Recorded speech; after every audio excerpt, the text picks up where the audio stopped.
जिस खिलाड़ी ने मौत को भी मात दे दी थी, या फिर ये कहिए कि जिस खिलाड़ी को देखकर ये लग रहा था कि यार ये खिलाड़ी तो मौत को टक से छूकर वापस आ गया है, उस खिलाड़ी ने एक बार फिर से ये प्रूफ कर दिया है कि वहां पर 16 महीने थे, यहाँ पर 6 वीक हैं, लेकिन 6 वीक का इंतजार भी इस खिलाड़ी से ना हो पाया। बात कर रहे हैं ऋषभ पंत की, द फाइटर ऋषभ पंत की, द वॉरियर ऋषभ पंत की। कमाल ही कुछ ऐसा किया उन्होंने। दरअसल इंडिया और इंग्लैंड के बीच में मैनचेस्टर टेस्ट मुकाबले का दूसरा दिन था, जब शार्दुल ठाकुर 41 रन पर आउट हो गए थे। बेन स्टोक्स ने उनको चलता कर दिया था। इंग्लैंड वालों को लगा था कि यार यहां से तो भारतीय टीम बिल्कुल ताश के पत्तों की तरह बह गई है और ढह गई है, यहां से वापसी नहीं कर सकती। लेकिन उसके बाद मैनचेस्टर के डगआउट से, यानी ओल्ड ट्रैफर्ड मैदान के डगआउट से निकलते हुए, लंगड़ाते हुए ऋषभ पंत मैदान में आने को तैयार हो गए। उसके बाद ओल्ड ट्रैफर्ड पूरा खुशी से झूम गया। वहां पर इंग्लैंड की ऑडियंस ने भी उनको स्टैंडिंग ओवेशन से नवाजा। सब खड़े हो गए थे, किसी को उम्मीद नहीं थी कि ऋषभ पंत वापसी करेंगे। कल तक जो ऋषभ पंत ढंग से खड़े भी नहीं हो पा रहे थे, आज ऋषभ पंत वो 24 घंटे भी नहीं हुए हैं, आज वो ऋषभ पंत मैदान में बल्लेबाजी के लिए उतर गए। तो ऋषभ पंत की बहुत ही ज्यादा बेहतरीन तरीके से तारीफ होनी चाहिए शशि, जिस तरीके से वो परफॉर्म कर रहे हैं और एक वॉरियर की तरह परफॉर्म कर रहे हैं। बिल्कुल, ऋषभ पंत ने आज जो कर दिखाया है वो काबिले तारीफ है और इसकी चर्चा सालों तक की जाएगी। आपने बहुत सारे ऐसे उदाहरण देखे होंगे। अनिल कुंबले का वो जबड़ा वाला, जब जबड़ा टूटकर उन्होंने खेला था, या फिर सैन वाटसन ने आईपीएल में भी जो है अपने चोट के साथ उन्होंने फाइनल का मैच खेला था। तो ऐसे कई उदाहरण देखेंगे, लेकिन आज ऋषभ पंत का जो उदाहरण है ये उन सब से ऊपर है। ऐसे वक्त पर जब इंडिया को ऋषभ पंत की दरकार थी, ऋषभ पंत की जरूरत थी, लेकिन एक खबर आ जाती है कि ऋषभ पंत का जो स्कैन हुआ, जो हड्डियों में चोट लगी थी, पैर के हड्डियों में चोट लगने के बाद ये खबर आई कि डॉक्टर ने उनको 6 वीक तक आराम करने का निर्देश दिया है।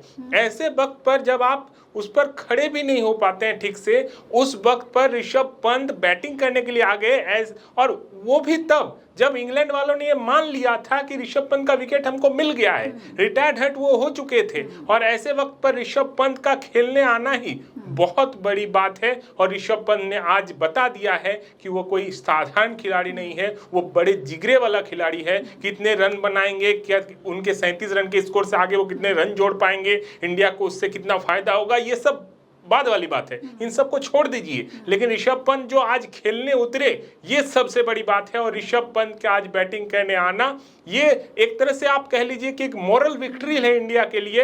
एक फील्ड पर जो एक मनोवैज्ञानिक बढ़त मिलती है, वो बढ़त इंडिया को मिल गई है। ऋषभ पंत कितने रन जोड़ेंगे अपने स्कोर पर, वो तो बाद वाली बात है, वो जोड़े नहीं जोड़े, लेकिन एक मनोवैज्ञानिक बढ़त इंडिया को मिल गई है। और इंग्लैंड जिस चीज को समझ रहा था कि ऋषभ पंत का विकेट तो हमें मिल गया है, ऋषभ पंत का विकेट ऑलरेडी डाउन है इंडिया का, लेकिन वो हो न पाया। ऋषभ पंत अब भी मौजूद हैं, हो सकता है कि वो बड़ी पारी भी खेल जाए। ऐसे कई कारनामे हमने देखे हैं कि चोटिल खिलाड़ी जो है वो विपक्षी टीम के लिए और ज्यादा खतरा। सबसे बड़ा एग्जांपल शशि मुझे ग्लेन मैक्सवेल का याद आता है। जी बिल्कुल, अफगानिस्तान के खिलाफ मतलब दोहरा शतक जड़ दिया था, लंगड़ाते हुए एक पैर पर दोहरा शतक जड़ दिया था। तो अगर यहाँ से ऋषभ पंत, मैं तो कह रही हूँ 50 भी मार लेते हैं, 30-35 भी जोड़ लेते हैं, तो ये भी एक साइकोलॉजिकल प्रेशर क्रिएट कर देगा इंग्लैंड की टीम में, क्योंकि जो समझ चुकी थी कि हम ऋषभ पंत को फिनिश कर चुके हैं, वही ऋषभ पंत अब लड़खड़ाते हुए मैदान में आ रहे हैं। और थोड़े बहुत जितने भी रन जोड़ेंगे वो एक वैल्यू ऐड करेगा टीम इंडिया को लेकर। और साथ साथ कल आपको याद होगा कि लियाम डॉसन ने ये कहा था कि मैं ऋषभ पंत को नहीं देख रहा हूं आगे खेलता हुआ, और अब 24 घंटे भी नहीं हुए हैं, उनके बयान को भी 24 घंटे नहीं हुए हैं और ऋषभ पंत फील्ड पर आ गए हैं। बिल्कुल, इससे क्या होगा कि इस पहली पारी चल रही है इंडिया की, अब इंग्लैंड इस बात को नहीं मान चुका होगा कि अब इंडिया को ऋषभ पंत का जो है सेवा नहीं मिलेगा। अब दूसरी पारी में भी, अब जब पहली पारी में बैटिंग करने आए हैं, कल ही चोट लगी है और आज बैटिंग करने आ गए हैं, तो निश्चित तौर पर दूसरी पारी में भी बैटिंग करेंगे। अब इंग्लैंड इस बात को लेकर निश्चित नहीं हो सकेगा कि भारतीय बैटिंग लाइनअप में ऋषभ पंत नहीं है। और ये एक तरह से जो उनके दिमाग में चलता रहेगा, चाहे वो उनकी बैटिंग आए, फील्डिंग आए, बॉलिंग आए, जो भी बॉलर बॉलिंग करने आए, ऋषभ पंत का होना इस तरह से बैटिंग लाइनअप में यही काफी है। और ऋषभ पंत ने दिखा दिया है कि कि इंडिया के लिए वो अपनी जान भी देने को तैयार है। एक सैनिक जैसे देश अपनी जान की जो है कुर्बानी देकर देश की रक्षा करता है, आज एक सैनिक से भी बढ़कर काम ऋषभ पंत ने किया है अपने देश के लिए। और आज जो ऋषभ पंत ने करके दिखाया है, इसके लिए पूरे इंडिया की तरफ से उन्हें सैल्यूट है। बिल्कुल सैल्यूट है। आई थिंक ऋषभ पंत की जर्नी ही ऐसी रही है, बहुत साधारण जर्नी नहीं रही है। एक्सीडेंट होता है, उसके बाद लगभग 16 महीने बाद ये क्रिकेट में वापसी करते हैं, आईपीएल में वापसी करते हैं। साल 2024 में आईपीएल में बढ़िया तरीके से बल्लेबाजी करते हैं, जिसका उनको नतीजा जिसका रिजल्ट ये होता है कि उनको टी20 वर्ल्ड कप में खेलने का मौका मिलता है। टी20 वर्ल्ड कप में वो आते हैं, शानदार प्रदर्शन करते हैं। उसके बाद आईपीएल 2025 में आपको याद होगा सबसे महंगे खिलाड़ी वो बने थे, लखनऊ सुपर जायंट्स ने उनको खरीदा था। हालांकि प्रदर्शन उस तरीके का नहीं देखने को मिला आईपीएल में पंत के बल्ले से, सिर्फ एक शतक आया था, बहुत ट्रोलर्स का सामना उनको करना पड़ा था। लेकिन उसके बाद आई ये इंग्लैंड सीरीज, एक ऐसा फॉर्मेट जो ऋषभ पंत जिसके करता धरता है, मतलब ऐसा फॉर्मेट जो हम ऋषभ पंत के बिना अभी कुछ सालों में देख ही नहीं सकते। एमएस धोनी और ऋषभ पंत को अगर कंपेयर करें तो ऋषभ पंत एमएस धोनी से कई आगे निकल चुके हैं टेस्ट क्रिकेट में। तो टेस्ट क्रिकेट हमारे लिए is equal to Rishabh Pant present के टाइम पे। जी बिल्कुल, जब 31 दिसंबर 2022 की रात वो एक्सीडेंट हुई थी ऋषभ पंत की, तब लग रहा था कि क्या ये खिलाड़ी कभी फिर क्रिकेट भी खेल पाएगा। ऐसी ऐसी तस्वीरें आ रही थी, लग रहा था कि पता नहीं ऋषभ पंत को हमने बतौर क्रिकेटर खो दिया है क्या। लेकिन ये हार न मानने की जज्बा जो उनमें भरी हुई है, कूट कूट कर भरी हुई है, और ये चीज उन्होंने तब भी दिखाया था। एक बार फिर वो फिट होकर मैदान पर उतरे थे और आज वही स्पिरिट एक बार फिर लेकर आए हैं, बल्लेबाजी करने के लिए आए हैं। मुझे नेल्सन मंडेला की वो कोट याद आ रही है कि उन्होंने कहा था कि मैं कितनी बार सफल हुआ इस पर मुझे ना आंका जाए, मुझे इस तरह से आंका जाए मैं कितनी बार गिरा और गिरने के बाद मैं उठा।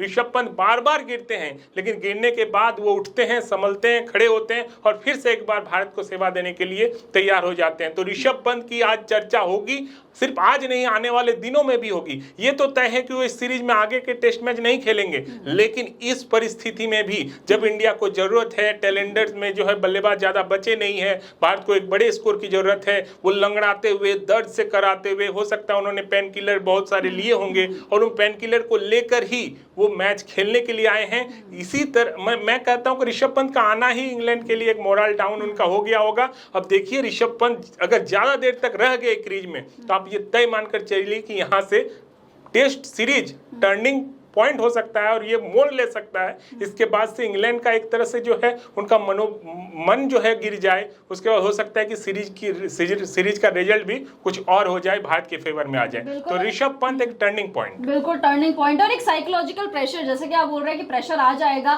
साइकोलॉजिकल प्रेशर जरूर आ गया होगा, क्योंकि बेन स्टोक्स बिल्कुल इस चीज को समझ नहीं पा रहे थे कि ऋषभ पंत क्यों मैदान में आ गए। जैसे ऋषभ पंत आए तो अगर आप कैमरा जब बेन स्टोक्स पर हुआ तो उनके चेहरे की बिल्कुल हवाइयां उड़ चुकी थी, क्योंकि ये उनके प्लान में था ही नहीं, आउट ऑफ सिलेबस आ गया। ऋषभ पंत की एंट्री जो थी वो आउट ऑफ सिलेबस थी। तो उम्मीद करेंगे ये एंट्री जो है वो यादगार रहे, ऑब्वियसली रहेगी, इतिहास के पन्नों में ये पारी जरूर लिखी जाएगी। लेकिन यहां से अगर ऋषभ पंत थोड़े बहुत रन्स भी जोड़ लेते हैं तो आई थिंक ये सोने पर सुहागा हो जाएगा। बिल्कुल, ऋषभ पंत का आना और आने के बाद अगर रन जोड़ जाते हैं तो ये आइसिंग ऑन द केक मैं कह सकता हूं। और ऋषभ पंत अब जब बैटिंग करने पहली पारी में आए हैं तो निश्चित तौर पर वो दूसरी पारी में भी आएंगे। तो इस तरह से अब देखना है कि भारत यहां से कितना रन और जोड़ पाती है और उसके बाद बॉलिंग अटैक कैसा रहेगा भारत का, ये सब भी देखने वाली बात होगी। लेकिन ये सब चीजें तो होती रहेंगी, इस पर बातचीत होती रहेगी। लेकिन आज का ये वीडियो खासकर ऋषभ पंत के लिए और ऋषभ पंत के जज्बे के लिए, उनके जज्बे को आज पूरी दुनिया सलाम कर रही है और आगे भी करते रहेगी। Rishabh Pant the fighter man आज उन्होंने फिर से प्रूव कर दिया। बिल्कुल, the Rishabh Pant the fighter, जिस ऋषभ पंत द वॉरियर, मतलब ऋषभ पंत ही ऋषभ पंत आज छा रखे हैं। उम्मीद करेंगे पंत यहाँ से एक अच्छी खासी पारी खेल कर जाए और मोटिवेशन मिलेगा यहाँ पर बहुत सारे खिलाड़ियों को जो अननेसेसरी रीजंस की वजह से मैच नहीं खेलते हैं। वहीं दूसरी तरफ पंत हैं जो इतनी चीजें सहने के बावजूद भी यहाँ पर मैच खेलते हुए नजर आ रहे हैं। फिलहाल हम दोनों को इजाजत दीजिए और वीडियो अगर आपने यहाँ तक देख लिया है तो वीडियो को लाइक भी कर दीजिए, चैनल को सब्सक्राइब कर दीजिए। फिलहाल हम दोनों की तरफ से आप सभी लोगों का बहुत बहुत शुक्रिया।